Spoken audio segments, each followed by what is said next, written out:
Assalamualaikum, salam sejahtera dan salam perpaduan. Saya Siti Aisyah Malisa Yohanis dalam Dunia 11 Pagi.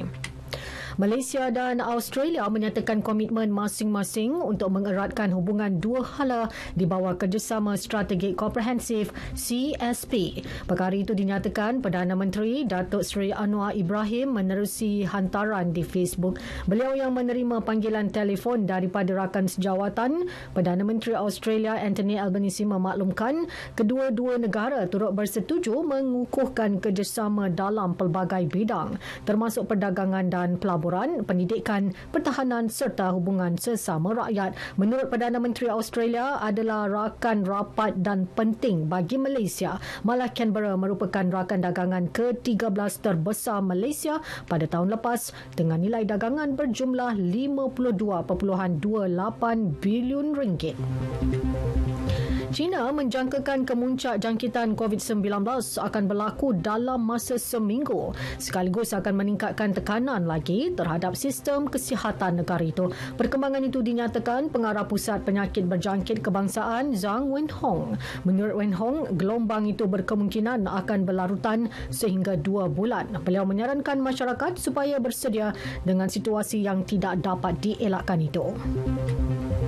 India pula merancang untuk mewajibkan laporan ujian COVID-19 bagi penumpang antarabangsa yang tiba dari negara yang mencatatkan jumlah kes jangkitan yang tinggi. Menteri Kesihatan Mansukh Mandavia berkata dalam tempoh seminggu pihaknya akan mengenal pasti negara yang wajib mematuhi peraturan tersebut. Mereka yang melakukan perjalanan dari negara terbabit perlu memuat naik keputusan ujian RT-PCR di laman web kerajaan. New Delhi juga mungkin akan memulakan semula ujian rawak di lapangan terbang sebagai langkah mencegah gelombang wabak itu.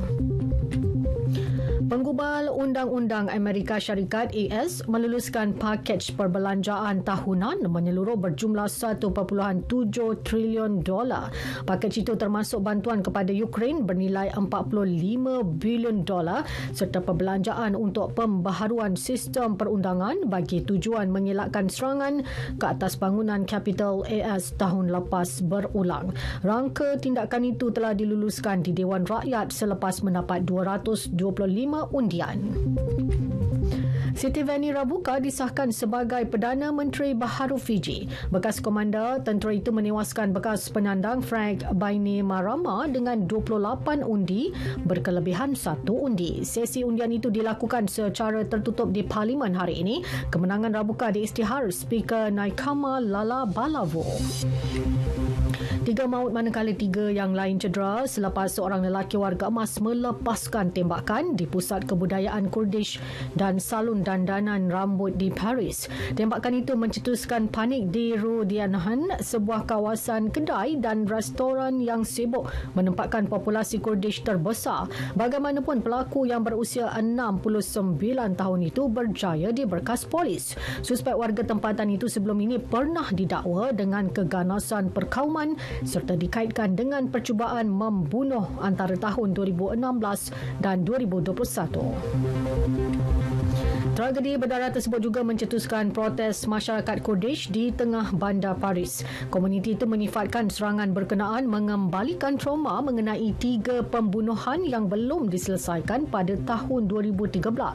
Kekecohan yang tercetus memaksa polis melepaskan gas pemedih mata untuk menyuraikan penunjuk perasaan. Sebahagian daripada mereka cuba menembusi pagar polis yang melindungi Menteri Dalam Negeri Gerald Farmanin. Sementara itu, Presiden Perancis Emmanuel Macron mengecam serangan tersebut.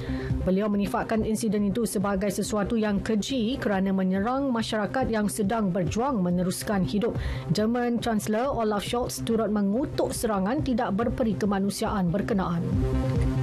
Di Los Angeles, penyanyi rap Amerika Syarikat Tory Lanez didapati bersalah kerana menembak artis Megan Thee Stallion dalam satu pertengkaran di Hollywood Hills 2 tahun lalu. Dalam perbicaraan tersebut, artis berusia 30 tahun itu didakwa menembak kaki Stallion ketika dia cuba keluar dari kenderaan yang dinaiki bersama. Lanez atau nama sebenarnya Daystar Peterson bakal menjalani hukuman pada 27 Januari tahun depan. Sekian berita yang disunting oleh Jalaluddin Baharin dari Pusat Berita RTM. Assalamualaikum, salam sejahtera dan salam perpaduan.